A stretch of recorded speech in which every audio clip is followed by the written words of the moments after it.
प्रश्न में column A को कॉलम 2 से मिलाना है दोस्तों। नमस्कार दोस्तों, मैं धनेश्वर निषाद आप सभी का हमारी यूट्यूब चैनल में स्वागत करता हूं। दोस्तों आज की इस वीडियो में हम लोग प्रयोगशाला परिचारक के लिए रासायनिक आवंटन, रासायनिक अभिक्रिया एवं रासायनिक सूत्र से संबंधित टॉप 25 MCQs को कवर करने वाले हैं।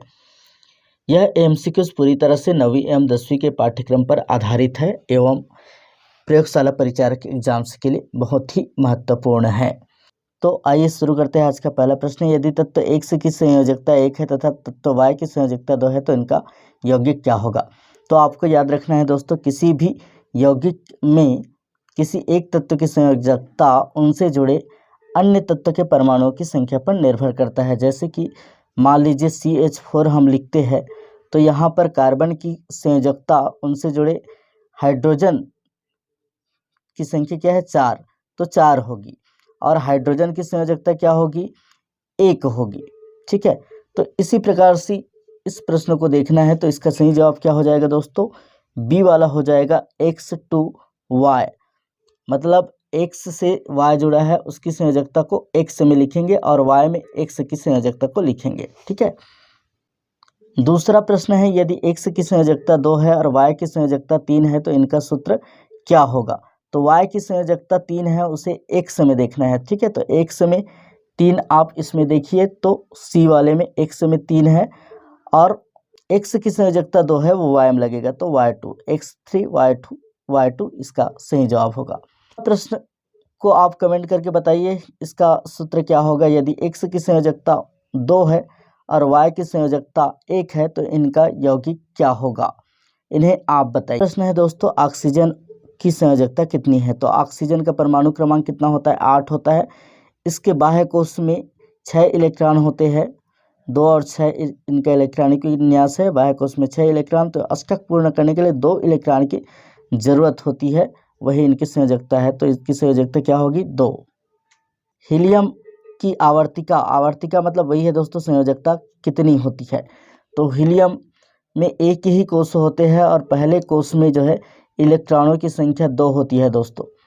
तो इनमें 2 इलेक्ट्रॉन है, परमाणु संख्या ही इलेक्ट्रॉनों की संख्या के बराबर होती है, तो 2 इलेक्ट्रॉन है, इसलिए इनकी संयोजकता जो है 0 होगा। अगला प्रश्न देखिए, निम्नलिखित यौगिकों में से कौन सा आयनिक बंध का यौगिक है। तो आयनिक बंध में एक इलेक्ट्रॉन त्यागता है और दूसरे तत्व इलेक्ट्रॉन ग्रहण करता है। इस तरह से जो यौगिक होता है वो आयनिक बंध बनाते हैं। ठीक है, तो इनमें से जो है NaCl जो है आयनिक बंध है। इसमें सोडियम 1 इलेक्ट्रॉन त्यागता है और क्लोरीन 1 इलेक्ट्रॉन ग्रहण करता है। ठीक है, तो ये आयनिक बंध होते हैं। अगला प्रश्न है, निम्नलिखित यौगिकों में से कौन सा सहसंयोजी बंध वाले अणु का उदाहरण है। तो सहसंयोजी बंध जो है किससे बनते हैं, इलेक्ट्रॉनों के साझा से सहसंयोजी बंध बनते हैं। तो इसका सही उत्तर है दोस्तों H2। 8वां प्रश्न है, आयनिक बंध की विशेषता है इसमें परमाणुओं के बीच खाली स्थान हो जाती है। तो आयनिक बंध में इलेक्ट्रॉन स्थानांतरित होते हैं। प्रश्न है, सहसंयोजी बंध वाले अणुओं में परमाणुओं के बीच खाली स्थान द्वारा बंध बनता है तो इलेक्ट्रॉन के साझा के द्वारा बनता है। सही जवाब A।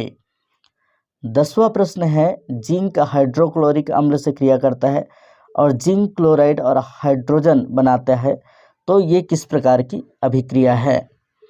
तो देखिए इसमें जो जिंक है वो हाइड्रोजन से अधिक क्रियाशील होने के कारण हाइड्रोजन को विस्थापित कर देता है और जिंक क्लोराइड बनाता है, तो ये विस्थापन अभिक्रिया है दोस्तों। तो इसका सही जवाब क्या होगा, C। 11वें नंबर के प्रश्न को देखिए, कैल्शियम कार्बोनेट ये जो है कैल्शियम ऑक्साइड और कार्बन डाइऑक्साइड में टूट रहा है, तो किस प्रकार की अभिक्रिया है। तो ये कौन सी अभिक्रिया होगा, अपघटन अभिक्रिया, क्योंकि कैल्शियम कार्बोनेट को गर्म करने पर कैल्शियम ऑक्साइड और कार्बन डाइऑक्साइड में टूट रहा है। ठीक है, अगला प्रश्न देखिए, FeCl3 NaOH FeOH3 पारदर्शी अपघटित और NaCl इस अभिक्रिया का विवरण है। तो ये कौन सी प्रकार की अभिक्रिया है। तो जो है इसमें जो FeOH3 है दोस्तों, ये एक तरह का अवक्षेप है, तो इस अभिक्रिया को कहेंगे प्रेसिपिटेशन अभिक्रिया या अवक्षेपण अभिक्रिया कहते हैं। ठीक है, तो ये अवक्षेपण अभिक्रिया का उदाहरण है। अगला प्रश्न देखते हैं, HCl NaOH NaCl H2O, तो ये किस प्रकार की अभिक्रिया है। तो ये अम्ल है हाइड्रोक्लोरिक अम्ल और सोडियम हाइड्रोक्साइड क्षार है, दोनों मिलकर लवण और पानी बना रहे हैं, तो इस तरह की अभिक्रिया को न्यूट्रलाइजेशन या उदासीनीकरण अभिक्रिया कहते हैं। अगला प्रश्न है कैल्शियम ऑक्साइड और जल ये मिलकर कैल्शियम हाइड्रोक्साइड बना रहे हैं। अभिक्रिया के दौरान ऊष्मा किस प्रकार से ऊष्मागतिकी के दृष्टिकोण से होती है। तो इस अभिक्रिया में जो है क्या होता है, ऊष्मा उत्सर्जित होता है। ठीक है, जब चूना कैल्शियम ऑक्साइड को पानी में घोलते हैं तो ऊष्मा निकलती है, जिसके कारण पानी गर्म हो जाता है, तो ये ऊष्माक्षेपी अभिक्रिया कहलाते हैं। अगला प्रश्न देखते हैं, परमाणु संख्या 6 कार्बन की आवर्तिका क्या होगी। तो आवर्तिका मतलब संयोजकता दोस्तों। तो कार्बन के आंतरिक कोश में 2 इलेक्ट्रॉन होते हैं और बाह्य कोश में 4 इलेक्ट्रॉन होते हैं। अष्टक पूर्ण करने के लिए इन्हें 4 इलेक्ट्रॉन की जरूरत होती है, इसलिए इनकी संयोजकता 4 होती है। तो सही जवाब सी। 16वें नंबर का प्रश्न एसर्शन रीजन संबंधित प्रश्न है। देखिए कथन क्या है, किसी भी रासायनिक अभिक्रिया में अभिकर्ताओं का कुल द्रव्यमान उत्पादों के कुल द्रव्यमान के बराबर होता है। ये बिल्कुल सही है दोस्तों। पदार्थ की उत्पत्ति या विनाश अभिक्रिया के दौरान नहीं होती, तो ये कारण भी सही है। ठीक है, तो अभिकारकों का कुल द्रव्यमान उत्पादों के कुल द्रव्यमान के बराबर होता है और पदार्थ जो है एक रूप से दूसरे रूप में परिवर्तित होता है, उनका विनाश नहीं होता, ये भी सही है। तो सही जवाब क्या होगा, ए होगा। ए सही है, आर सही है और आर ए का कारण है। 17वें नंबर का प्रश्न देखिए, कैल्शियम ऑक्साइड पानी से क्रिया करके कैल्शियम हाइड्रोक्साइड बना रहे हैं, ये एक संयोजन अभिक्रिया है। कारण दिया है, संयोजन अभिक्रिया में 2 या 2 से अधिक पदार्थ मिलकर एक नया पदार्थ बनाते हैं, तो ये बिल्कुल सही है, दोनों सही है। और संयोजन अभिक्रिया को ये डिफाइन कर रहा है, इसका कारण जो है तो ए वाला इसमें सही जवाब है। देखते हैं, जिंक हाइड्रोक्लोरिक अम्ल से क्रिया करके जिंक क्लोराइड बना रहा है और हाइड्रोजन गैस निकल रहा है, तो यह एक ऑक्सीकरण अभिक्रिया है।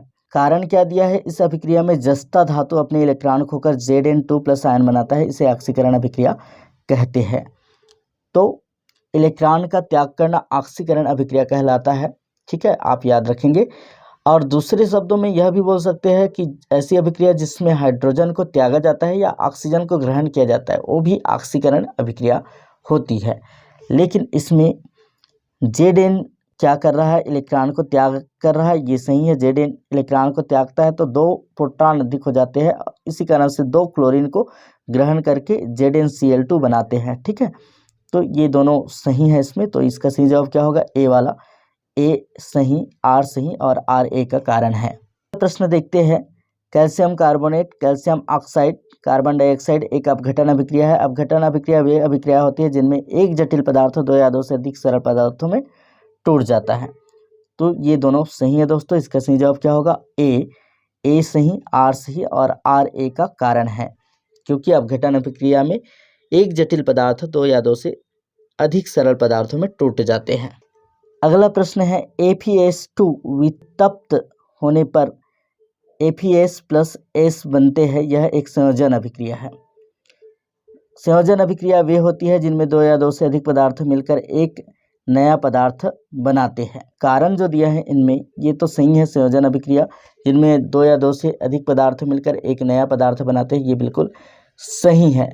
लेकिन ये FeS2 मतलब फेरस सल्फाइड जो है तपने पर फेरस सल्फाइड प्लस सल्फर बना रहे हैं, तो ये संयोजन अभिक्रिया नहीं है, इनमें टूट रहे, तो वियोजन अभिक्रिया। कौन सा ऑप्शन इसका राइट आंसर आएगा, तो ए गलत है और आर सही है, तो डी वाला इसका सही जवाब आएगा। प्रश्न में कॉलम ए को कॉलम 2 से मिलाना है दोस्तों, तो इसमें 2 तत्व मिल रहे हैं आपस में, इसलिए यह एक संयोजन अभिक्रिया है।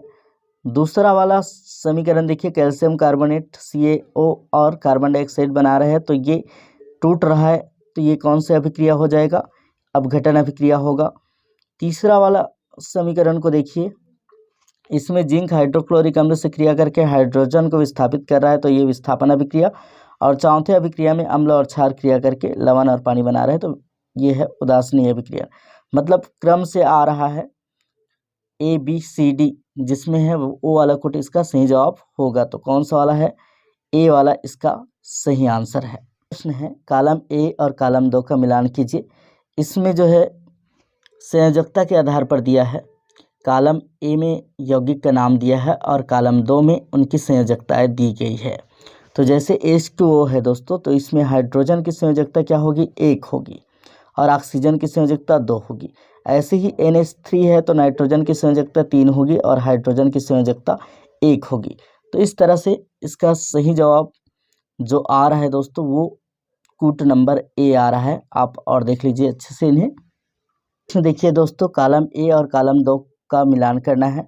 तो अंतःतापी अभिक्रिया को उष्माशोषी अभिक्रिया भी कहते हैं। तो ये क्या चीज़ आ जाएगा जिसमें उष्मा अवशोषित होती है या उष्मा अवशोषित करती है। तो पहले में सी आ गया। उत्प्रकाशन अभिक्रिया जिन्हें उष्माक्षेपी अभिक्रिया भी कहते हैं, उष्मा उत्सर्जित करती है, मतलब इसमें ए आ रहा है। ठीक है। अब तीसरा संयोजन अभिक्रिया क्या होती है, दो पदार्थ मिलकर एक नए पदार्थ बनाते हैं, ये संयोजन अभिक्रिया हो गया। और उत्प्रेरक क्या होती है, अभिक्रिया की गति बढ़ाता है पर स्वयं अपरिवर्तित रहता है, ये आ जाएगा इसमें। ठीक है। तो इसका सही जवाब क्या होगा दोस्तों, ए वाला इसका सही जवाब है। पर का प्रश्न है, खाली स्थान भरे। उत्प्रेरक अभिक्रिया की गति को बढ़ाता है तथा स्वयं खाली स्थान ही रहता है। तो उत्प्रेरक अभिक्रिया की गति को बढ़ा सकता है लेकिन स्वयं अपरिवर्तित रहते हैं। तो इसका सही जवाब क्या हुआ, ए वाला।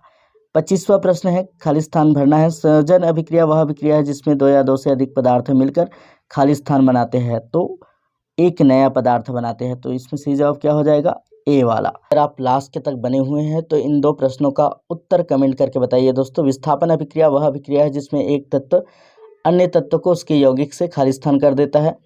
ऑप्शन है विस्थापित, सम्मिलित, विभाजित, विघटित।